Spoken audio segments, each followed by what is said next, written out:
Calvin Rusk was the kind of man whose life fit neatly into the cracks between other people's headlines. He lived in a modest duplex on Alder Ridge Drive, paid his bills early, returned shopping carts, and kept his voice soft even when the world got loud. He worked as an IT support lead for a regional insurance office, which meant he spent his days fixing problems nobody wanted to admit they caused. Most evenings, he came home to his small fenced backyard, where a single ash tree threw shade over a patch of stubborn grass and a battered picnic table. The tree was not remarkable, but it was his, and it made the place feel like it belonged to him in a way paperwork never could.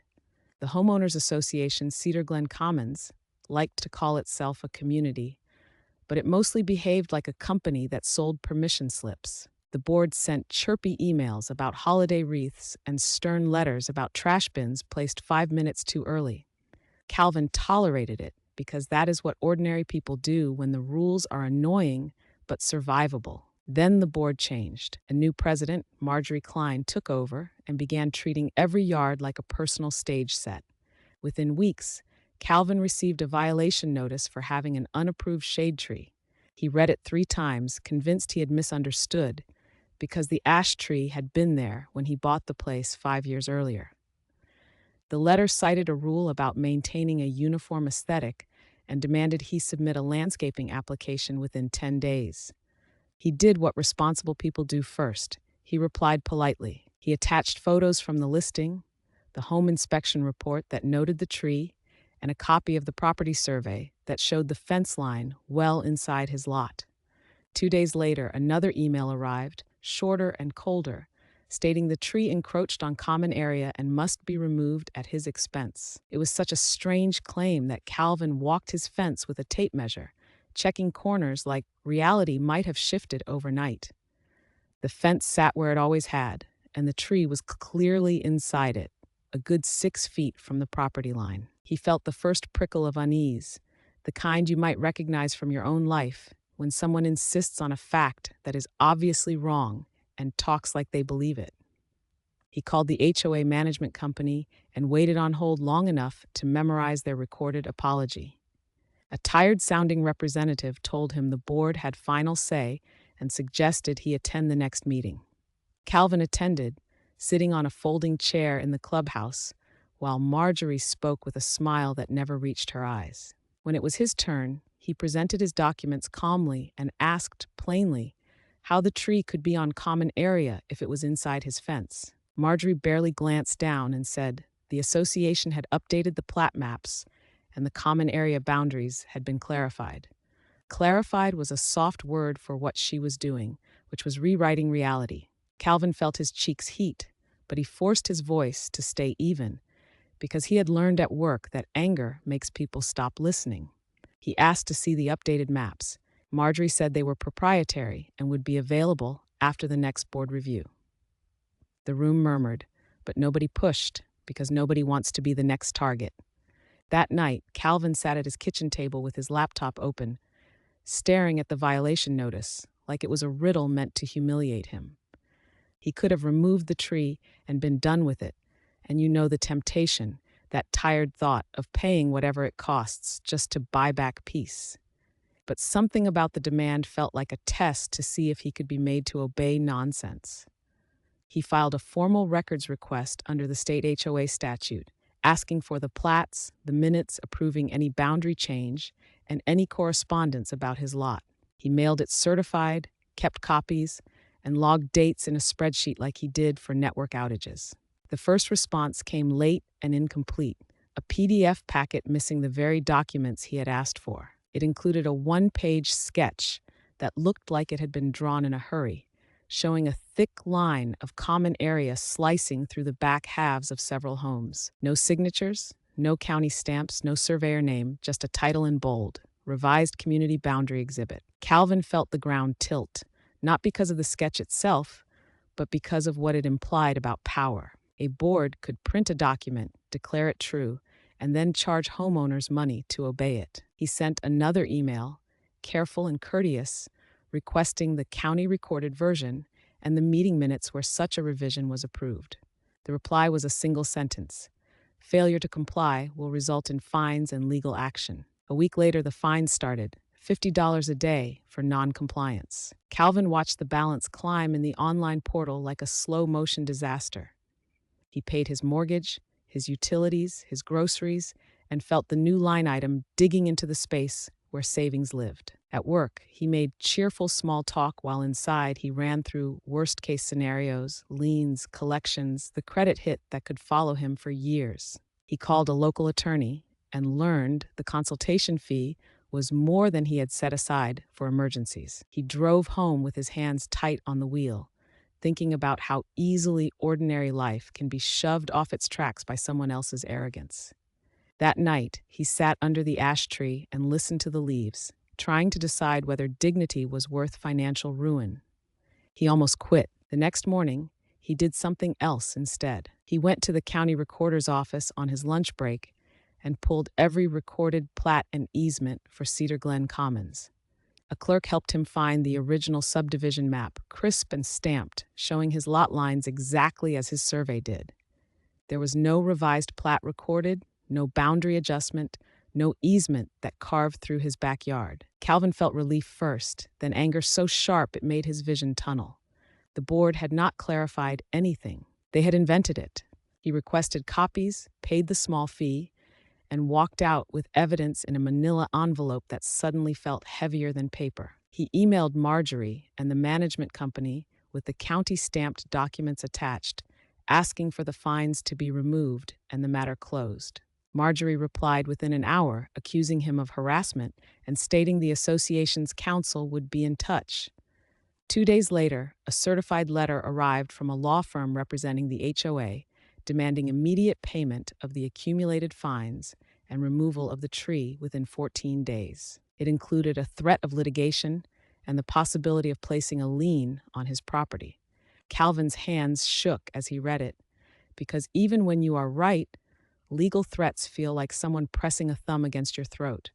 He started to draft a response and stopped, realizing he was about to argue facts with people who were not operating in good faith. He needed leverage. He needed a plan that would survive intimidation. Calvin began documenting everything with the precision of a man who had learned that details are what separates truth from noise. He printed every email, saved every PDF, and backed up the entire folder to 2 drives. He recorded dates, times, and names in a running log. He took photos of the tree from multiple angles with a tape measure visible, and he photographed the fence line against the survey stakes he placed himself. He asked 2 neighbors, Lena from next door and Mr. Harrow across the lane, to walk the line with him and sign short statements that the tree had always been in his yard. They hesitated at first, glancing toward the clubhouse as if the building itself could hear them. Then Lena signed, jaw clenched, and said quietly that Marjorie had fined her for having the wrong shade of mulch. Mr. Harrow sighed and said the board had once tried to tow his son's car from his own driveway. Calvin realized he was not the only one who had been made to feel small. He scheduled a second consultation, this time with a legal aid clinic that partnered with the local law school. A supervising attorney, Nadia Cho, listened without interrupting and then asked one question that made Calvin sit up straighter. She asked whether the HOA had entered his property. Calvin said no, not yet, but the letter implied they could remove the tree and bill him if he did not comply. Nadia nodded and told him to install a camera, post a no trespassing sign, and send a certified dispute letter immediately. She explained that if the HOA cut the tree based on a fabricated boundary, it could become not just a contract dispute, but trespass and property damage, and potentially a violation of state consumer protection laws if they knowingly misrepresented records. Calvin went home and installed 2 cameras under the eaves, then printed a clean, factual letter disputing the fines, attaching county records, and demanding they cease collection activity. He mailed it certified to the board, the management company, and the HOA law firm. For a week, nothing happened, and the silence was worse than the threats. Then Calvin received an email from the management company announcing an upcoming landscaping project to address drainage issues in the rear common area. The email included a map. The map was the same sketchy exhibit, the one without stamps, still showing common area cutting through backyards. Calvin drove home early, heart hammering, and checked his camera feeds. A white pickup rolled slowly down the lane, stopping near his fence. Two men in work shirts stepped out and walked toward the gate, one holding a clipboard. Calvin ran outside and called out, trying to keep his voice steady. They said they were contractors hired by the HOA to remove a tree that was damaging drainage lines. Calvin asked for the work order and the recorded easement that gave them access. One man shrugged and said they were just doing what they were told. You have probably been in that moment too, when someone tries to turn your boundary into an inconvenience, and it forces you to become louder than you ever wanted to be. Calvin told them they were not authorized to enter, that the tree was on his property, and that he would call the police if they touched the gate. The men stepped back, not eager to be the ones caught in the middle. Calvin called the non-emergency line anyway and reported a potential trespass. An officer arrived, listened, and asked Calvin for proof. Calvin handed over the county-stamped plat and his survey and pointed out the fence line. The officer then asked the contractors for their documentation. They had only the HOA sketch and an email printout. The officer told the contractors to leave, and he advised Calvin, almost gently, that civil disputes could get messy, but that entering fenced private property without permission was not a good idea. When the truck drove away, Calvin felt his legs go weak with delayed adrenaline. That night, the HOA law firm sent another letter, this one accusing Calvin of interfering with association maintenance and threatening additional penalties. Nadia helped him draft a response that did not argue feelings. It cited statutes, demanded preservation of all HOA communications related to boundary changes, and warned that any trespass or damage would result in immediate legal action. Calvin also filed a complaint with the state agency that oversaw community associations, attaching the county records and the HOA's unstamped exhibit. Weeks passed, and the fines kept accruing in the portal despite his dispute. Calvin's stomach knotted every time he opened his email. He began to notice small shifts in the neighborhood, curtains moving when he stepped outside, conversations stopping when he approached. Marjorie had leverage that was not written down. Social pressure, the subtle threat of being labeled a troublemaker. Calvin almost softened, almost offered a compromise, because he hated being the center of conflict. Then Lena knocked on his door one evening, holding her own violation notice. It claimed her patio pavers encroached on common area and demanded removal within 10 days. Lena's voice shook as she asked him to look at the attached map. It was the same invented boundary line, creeping through more yards like a quiet invasion. Calvin felt something inside him settle into clarity. This was not about a tree. This was a land grab, dressed up as administrative cleanup, and it would not stop with him. Nadia suggested a strategy that layered pressure in the right places.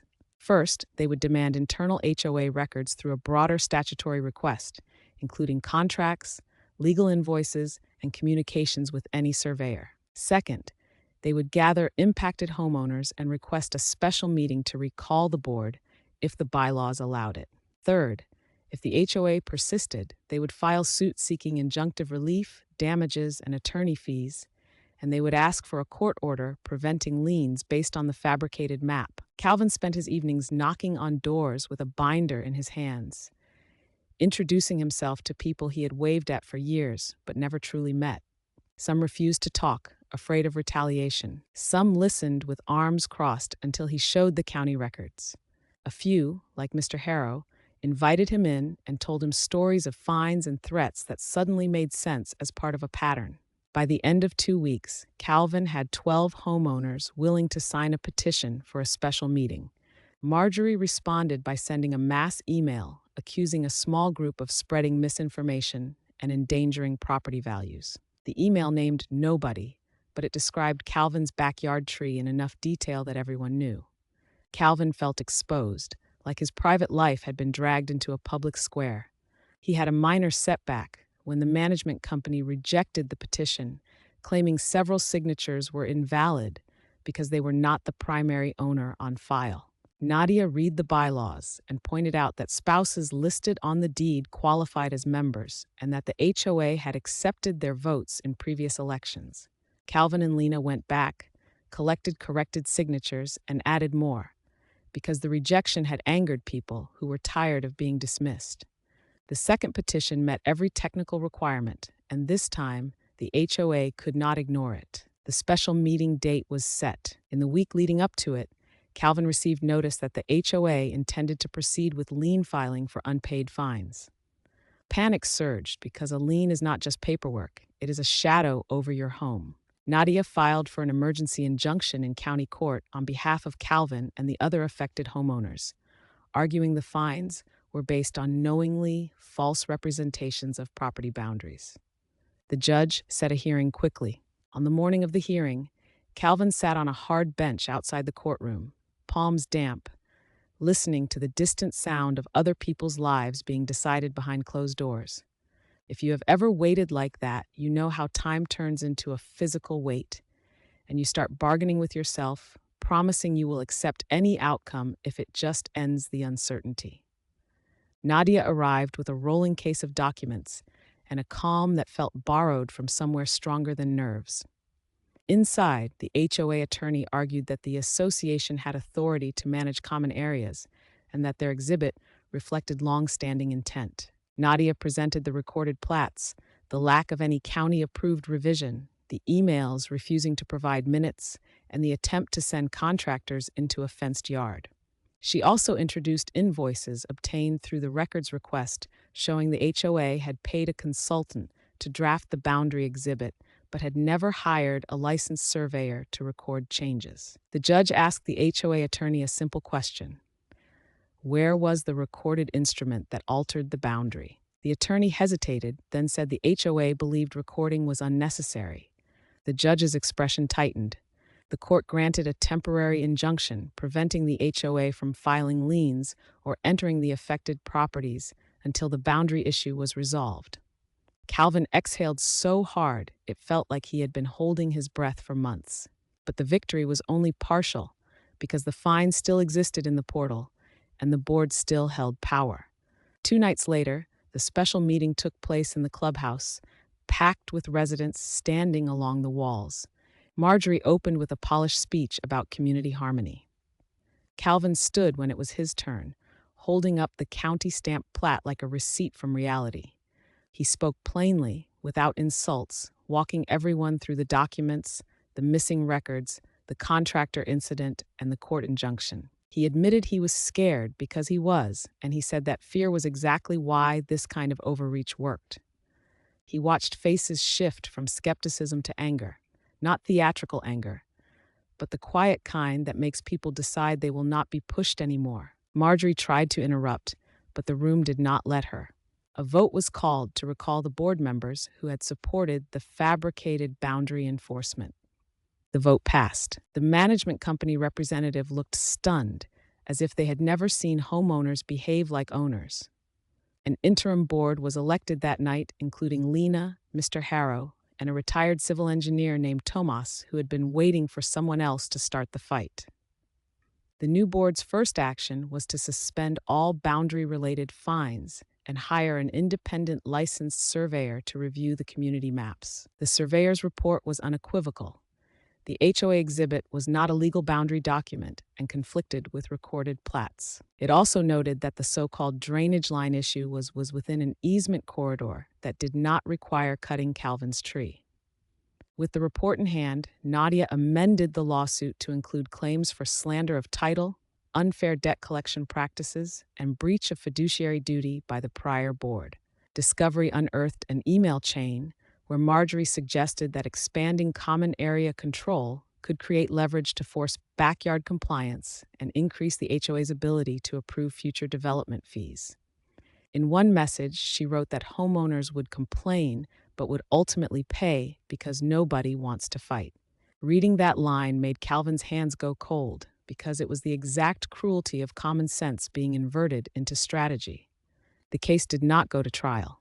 The HOA's insurer, faced with documented misconduct and a judge already unimpressed, pushed for settlement. The final agreement included a 6-figure payment to Calvin and the other affected homeowners for fines paid, legal costs, and damages. It also required the HOA to record a corrective statement with the county affirming the original plats, and to adopt a policy that any boundary or easement claim must be supported by recorded instruments and licensed surveys.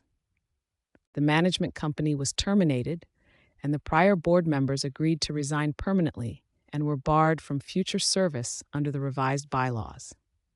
Calvin's ash tree stayed where it had always stood, leaves stirring in the same wind as before, but now it felt like a marker of something larger than shade. Months later, at a community meeting that actually felt like a community, Thomas announced that the state agency had cited Cedar Glen Commons for record-keeping violations and required training for all board members.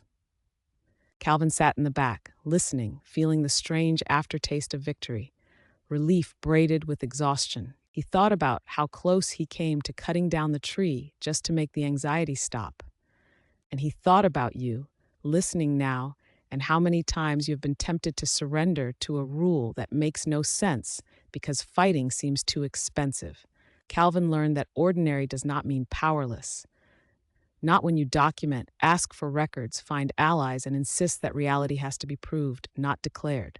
When he walked home after that meeting, the streetlights cast long shadows across Alder Ridge Drive, and for the first time in a long time, none of them felt like they were shaped like a threat.